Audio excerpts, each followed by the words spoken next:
Welcome to Cartoonist Kayfabe. My name is Jim Rugg. I'm Ed Piskor. Today, Ed, we're going back to manga invasion of the U.S., basically like ground zero, the beginning of Viz Comics.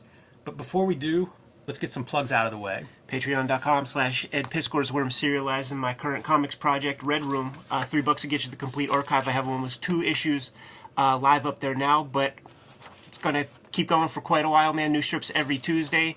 The basic universe of these tales.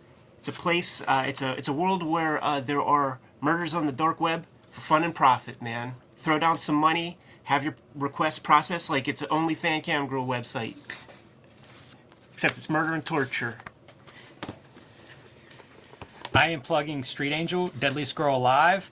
The Street Angel hardcover and Deadliest Girl Alive, 2 completely different collections. There's no overlap between these 2 books. I've been getting that question a lot lately. The Street Angel hardcover is out of print, so if you find that at your local comic shop, pick it up because that one's going to be harder and harder to come by. But Deadliest Girl Alive from Image Comics, you can get this anywhere comics are sold, and it's full-color ninja comics, so perfect for any reader, any fan of like superhero comics will enjoy Street Angel, Deadliest Girl Alive.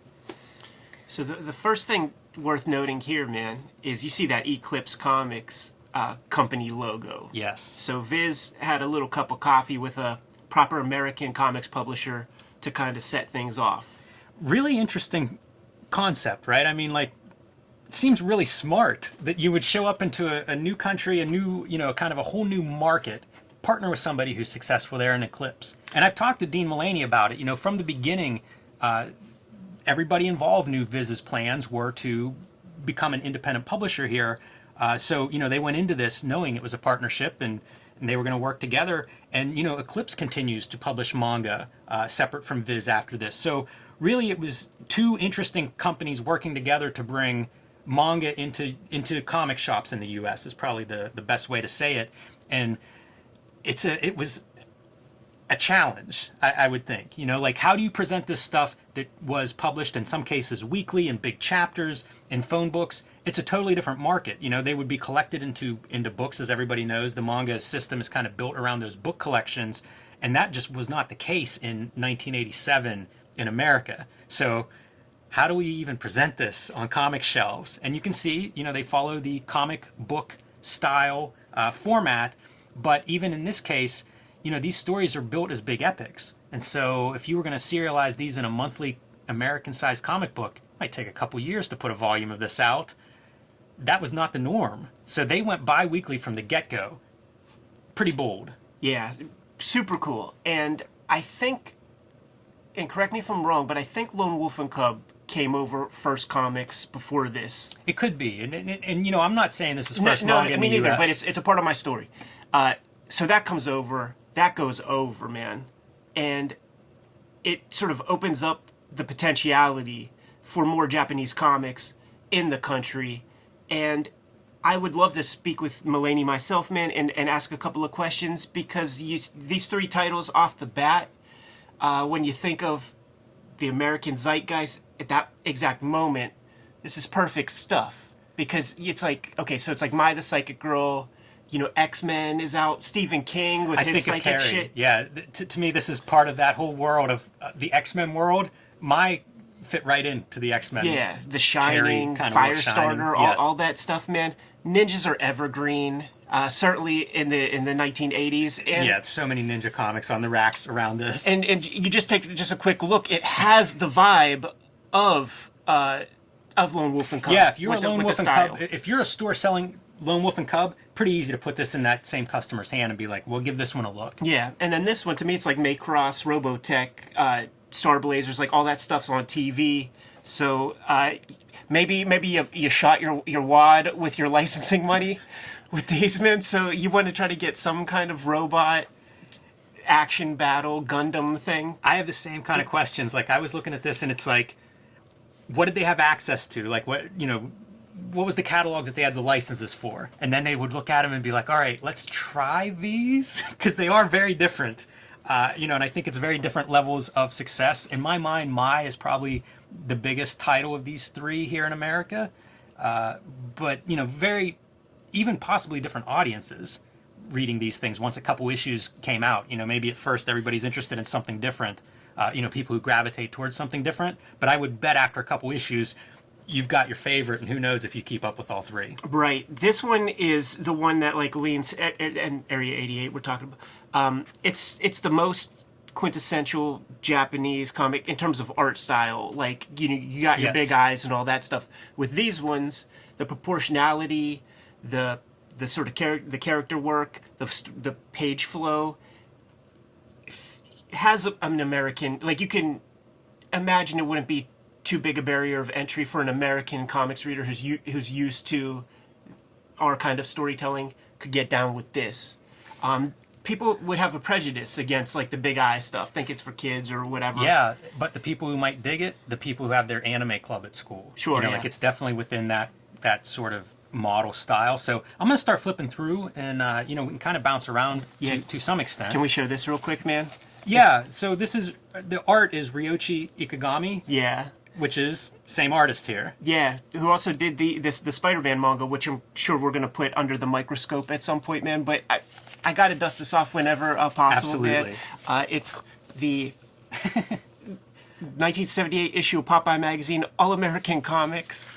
It's amazing. You get Ryoichi Ikegami doing Captain America. This is where you get the Otomo Black Panther. I think that's just Mike Golden.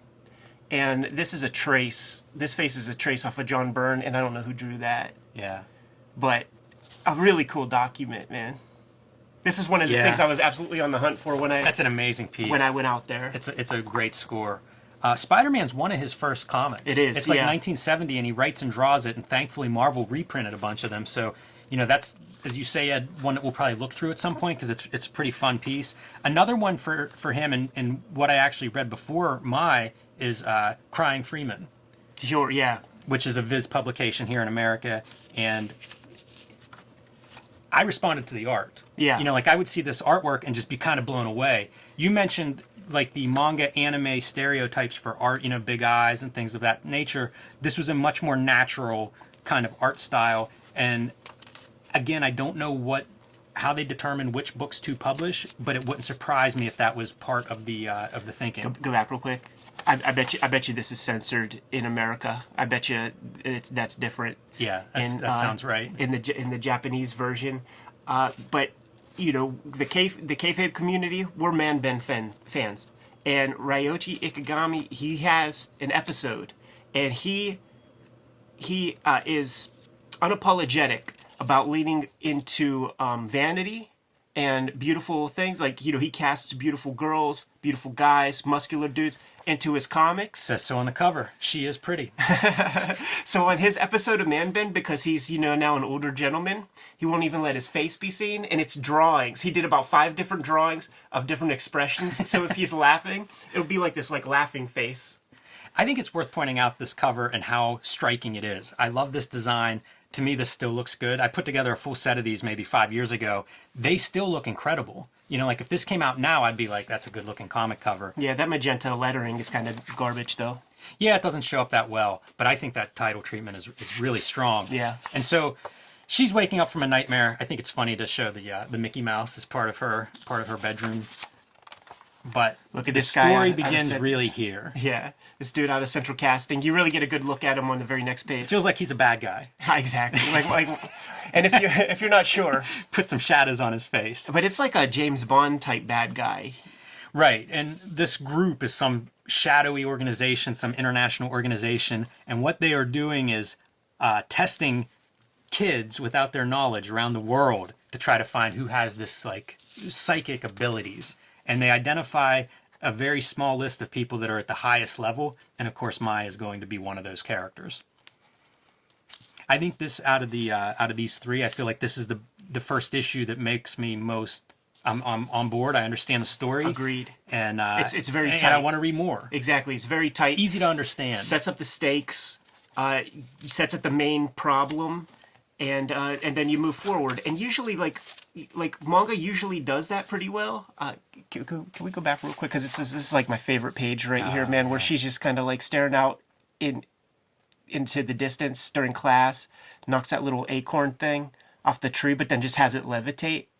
That's fun, man. Yeah, and a cool lettering and screen tone effect. Well, maybe not screen tone. That might be real. Somebody drawing those circles. That's not the compass. That might be an assistant really drawing those perfect circles. But it is cool. It's a crystal clear illustration of her psychic powers. And Japanese schoolgirl. She's hanging out with her friends afterwards, and they notice that somebody is first again messing around. They walk by baseball practice. She freezes the ball just enough to throw the hitter off. The home run hitter who's kind of clowning for these girls, and she's not going to be upstaged by that, and just pauses the baseball and causes him to miss, and everybody's like, what just happened there? Not knowing, that it's her. But they do start to notice that the guys are following them. Some men are following them, and that's kind of the beginning of the intrigue of this story, is somebody is after her, presumably from that group, that shadow group in the beginning. And so she does some stuff, manipulates the traffic lights to disrupt their pursuit and gets away from them. Her father comes home from some kind of business trip. They seem to have a good relationship. She's excited to see him, and he starts to realize like people are after her. It's kind of implied that he knows a little bit about her psychic powers as well. This is that kind of photo tracing stuff that has that like odd quality where it's like you could tell there's like lens manipulation and stuff in that image. Yeah, I didn't read this, whenever it came out. I read it years later. So like I'd been exposed to manga, I'd been exposed to a lot of different art styles, but I still look at this art and just think like it looks really great. Like everything is so clear. Yeah. All these settings are amazing, like that staircase. It's beautiful, beautiful art, but also the techniques are different. Yeah. Like I can't imagine getting hold of this, whenever I was, say, 11 or 12 and just obsessed with any comic I could find. Like if I'd have found this at the flea market, it would have completely changed my trajectory. It's such a collection of different techniques. Looks great, but very different looking than, an issue of X-Men in 1987. Yeah, and this is sick because like they're setting up all sorts of mystery really, really well in 20, 30 pages, man. Mm-hmm. So Dad knows there's something that he has never told his daughter. Yeah, and he is very interested in protecting her. Like that's something that's been on his mind, and now it's going to have to come out. Jimmy, I love these. Like, how great is this for like action and movement? And we get one almost like a camera would be focused on a central piece, and then the background foreground would be out of focus. Unusual effects in a comic, again for what I was used to seeing. Now, what are we seeing here? Psychic shit, elbow, what? Yeah, it doesn't read perfectly, does it? I think it's him striking them, but... So no mental powers? I don't know. What's bad is I've read this whole story and I can't tell you if he has any mental powers or not. Listen, we read a lot of comics we pass do. Through the kayfabe. It's been many years since I've read this whole story. But I like you see some of his hand-to-hand combat in these pages, so I'm assuming that's what we saw. Oh, a little throat punch gimmick. Yeah. Even these kind of drawings, like, how do you do motion where like it's not a hard line for the fist, or it's not hard lines for him as he's moving away from the fist? Yeah, it's totally figured out. And very common now. Like everybody, certainly American cartoonists, all use these techniques in their storytelling. So Dad and daughter, man, you're gonna go away for a little bit. Yep, that's exactly right. And back to the shadowy organization, and look at the resources they have. Straight up built into a mountain. It really is Dr. Evil from Austin Powers' crew. Yeah, no doubt about it. And it's such a grand conspiracy that these ham and eggers, they ain't telling their wives about what they're doing at the office that day, right? How much does this setup cost? Think of any computing power in the early to mid 80s. They invested in Bitcoin early. Yeah, I'll say. So, again, lays out the story. You get to the end of this issue and you know exactly what's up. This organization's after this girl on the run, and we've seen some action already. We've seen the psychic powers. It's great. Yeah, you know what? Real important, Jimmy. Front and side cover of all of these has the has the intro statement, sort of the shot across the bow, man, to let everybody know that yes, Japanese comics are coming to town, man. Yeah, and it's pretty well written, Whether you're interested in comics as an art form, a manifestation of pop culture, or a form of entertainment, we're proud to offer you this new comic experience. It does, man. It sets the table for if you're picking this up. And fun to kind of see, the names that would come down through here, besides the staff there at Eclipse. I think Torrin Smith gets involved pretty early on, although I don't see him in this list. but I feel like he's pretty early to this party as well. Yeah, the other good bit is there's biographical information in the back to kind of like let you know the context of the story that you're reading. And when you would see this, it would be kind of mind blowing because the cartoonist would have a whole other career with whole other series and voluminous amounts of books, and you never heard of them before. And this is your first one. It lets you know that there's a whole world of comics out there that you need to get your hands on. Yeah. And of course, promo their next thing, the #1 selling ninja comic in Japan. That's a pretty good tagline for American comics market in 1987, and it's cool to see the date, the May 19th, 1987 release date. I even like that choice for, it just feels very contemporary, the title treatment. All right, so moving on to their second title launch, and that's Kamui, Genuine Ninja Story, Sanpei Shirato, and this is a very confusing one for me. Yeah, There's a long history of Kamui. Kamui starts in Garo. That's not what this is. It runs through, I think, 3 different manga publications, probably refined for each one, changed a little bit for each one, different audiences and stuff. You know what? This version does show up in Garo. Oh, does it? Later, yeah. Like when I was out there, like there were Garos of this style, because what Kamui is for the most part, it's almost Dragon Ball looking. Like it's super cartoony, and he has little adventures. You go to Japan, any store you go to, you could find old Kamui volumes. By the way, I was mistaken. This is May 12th. This was published the week before Mai was published, so sorry about that at home. And we should say Garo, we've thrown around a couple times. That's kind of a avant-garde, underground manga publication that went on for decades. And so it's interesting to me to think that Kamui starts there, but then comes to America as like a pretty early attempt at manga, mainstreaming manga in America. Yeah, and I think the function of this one is on the strength of the Lone Wolf and Cub stuff, Yeah, because for sure. because the art totally looks like it, and the old stuff just simply doesn't. And it kind of blew my mind that there were so many Kamuis before, because like I like Kamui a lot. Yes. This is probably one of my first manga. At the little hardware store in town here, there were these multi-packs, and in elementary school, kids were like, "Yeah, man, I got this comic called Kamui down at Keystone." I bet there were a lot of pronunciations for this book from those guys. It was Kamui, and I'm like, Kamui, like, what are you talking about? And I just didn't believe them, because they're chopping heads off. There's titties. Yeah. There's all this stuff, because down there it was like comics is for kids, and I got so much. I might have gotten a Faust in this like multi-pack in the toy section, dude. So I'm incredible. like, Mom, can I go down to Keystone? Can I get $1? Because it was like three for $1 in these packs, man. And this is what I came out with. And for Christmas that year, like I sent Mom the eyes, like can I get more of these Kamui comics? Like, where can I find these things, man? So I bet they hated your mom. So it's this comic is near and dear to me, man. And I mentioned previously some of the credits. So Torrin Smith is here with translation and touch-up art and lettering. Stan Sakai. Yes. Usagi Yojimbo. Yes. Longtime cartoonist. So I'll start flipping through and...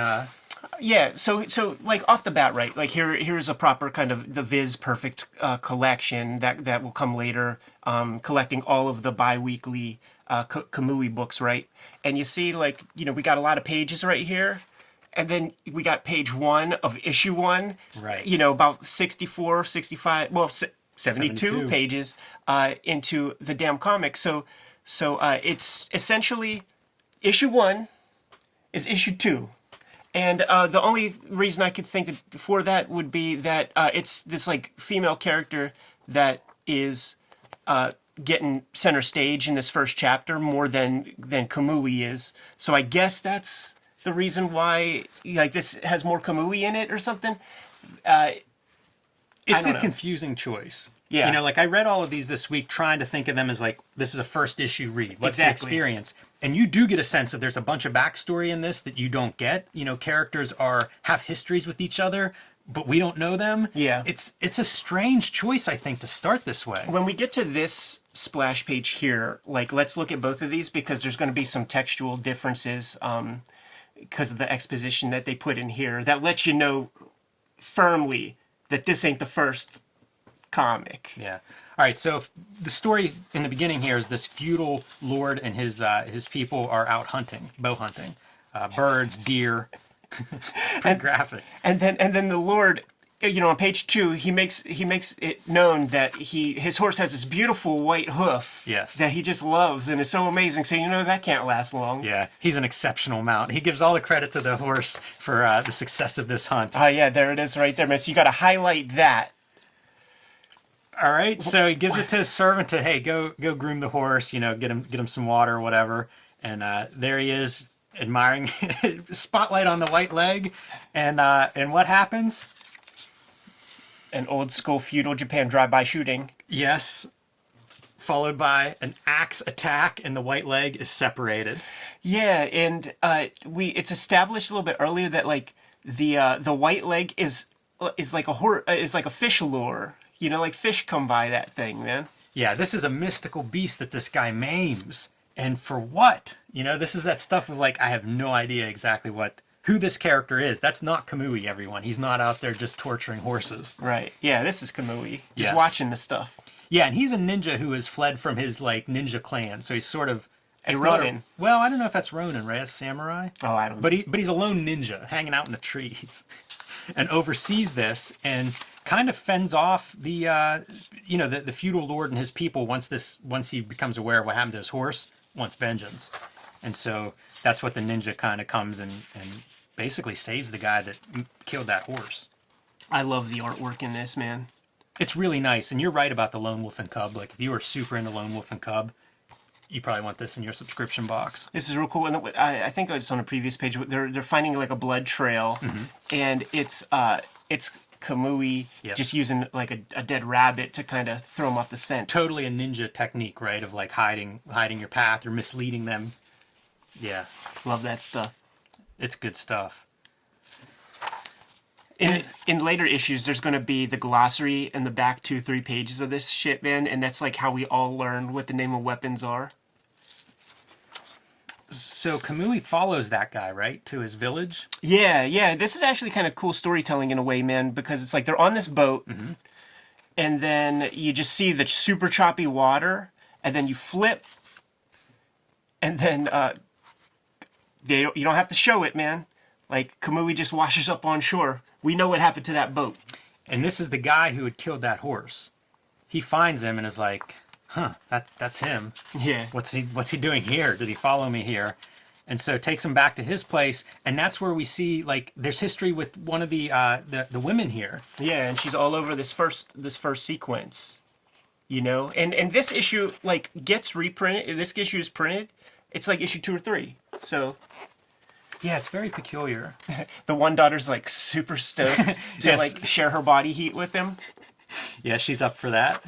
And this is the 2 pages, man, where it's like there's so much exposition here talking about how they cross paths in the past, and then it's so much more subtly, probably more authentic to the actual translation here in the Perfect volume. So for those reasons, I would recommend the collection, even though it's tinier. This is tankobon size. This is how it's published in Japan, but they gave it another pass.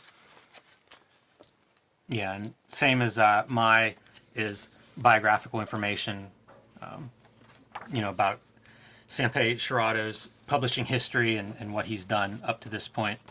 But it's a good-looking comic, much harder to read and follow. Like I came away from reading this first issue, not even with questions exactly. Like my questions were like, what did I just read? As opposed to what's going to happen next. I guess there's some setup, but it's very unclear where this story's going and kind of what the relationship is with all those characters compared to like Mai, which is much more straightforward. Area 88 is their third title that they launch with, also on that bi-monthly or bi-weekly schedule. And you can see May 26th, so this was the third one that came out. Same kind of intro, and we're off and running. Touch-up art and lettering, Wayne Truman. Oh, that's nice, yeah. 4 wins, man. Yes. The story of Mai, Kamui, and Area 88 coming to America is well known and documented in Japan. So it came up in conversation a lot. This is the favorite comic of almost everybody.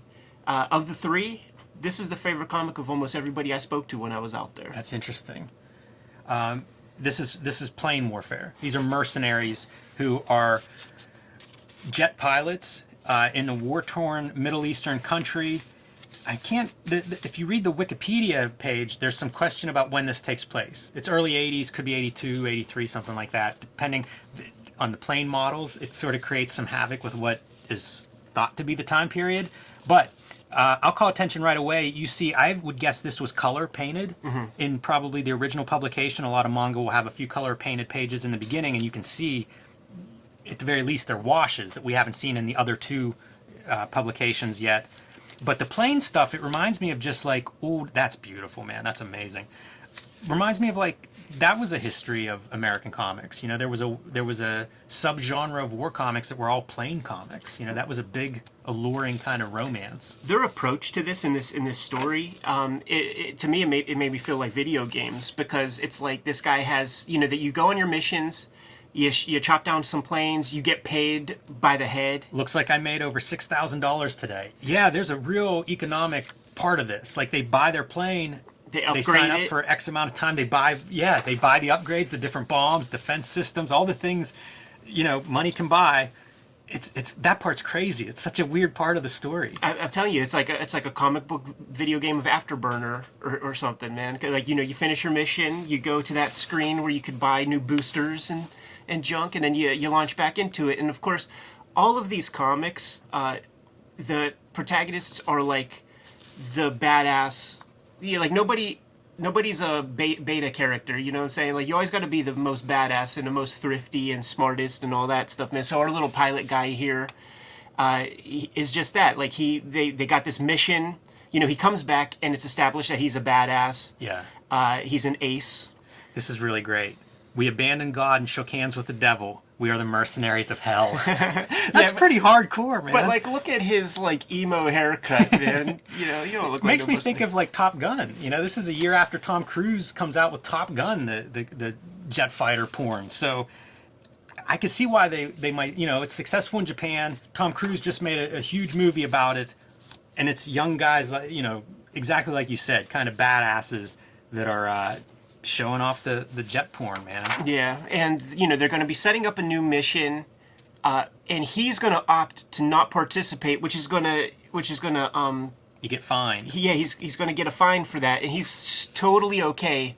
But then it turns out that, you know, he's the wise one, because he knew that when all their defenses were down from all the planes going off on this mission, that the bad guys are gonna come to the base, and he was just able to shoot them like a fish in the barrel. So he made more money than the guys that went out, and even some of those guys that went out, they don't come back. Yes. Yeah, and that's what is happening right here, is they're talking about the mission, so we get to meet some of those guys who then we learn at the end of this issue didn't make it back. So there's even some weight there for the characters that are lost. It's a pretty well done issue.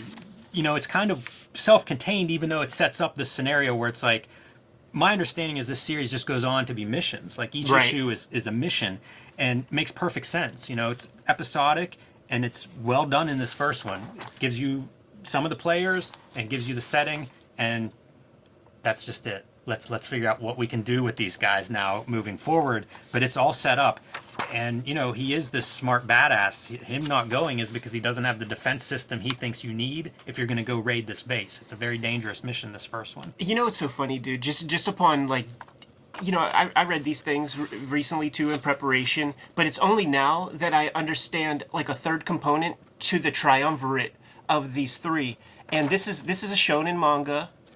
You know, Kamui's like a Gekiga, and Mai the Psychic Girl is like a seinen manga. So, like, that's like another thing where they're peeling, like, you know, one from each kind of category as well. Which makes sense. Like, once you get to know a little bit about the manga publishing industry and just how analytical those publishers are in, you know, what sells and what doesn't, it makes sense that you'd be like, okay, we're going to a new market, try one of each, let's see what comes back, and we'll learn from it. It's super fun when you really get into the weeds with the licensed stuff, video games, whatever that comes here.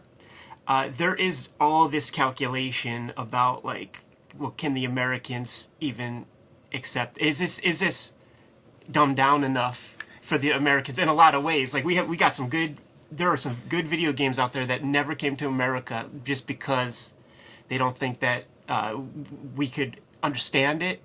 And it's like, we'll never see Urasawa's Billy Bat here because the people at Kodansha are just like, the character, it takes place in America, but we don't know what America's really like, so you guys are going to make fun of it, and we don't want to put it out there.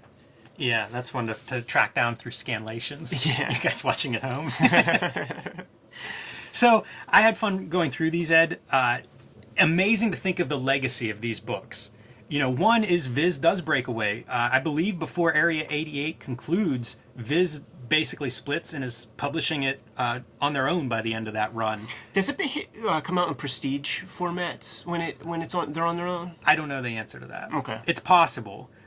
Maybe we'll keep looking at early mangas and seeing some of this because that is something that happens, right? Is playing with format, playing with adding color. Like how do you package these to an American audience? I think that video game analogy is a really good one because, there's pushback because these look different to begin with. You start bringing them out in different formats and then it's like, where do you shelf these? Especially those long box warriors, man. Yes. We still hear that fucking nonsense. But it's, again, man, I just think of where manga is today, where comics are today.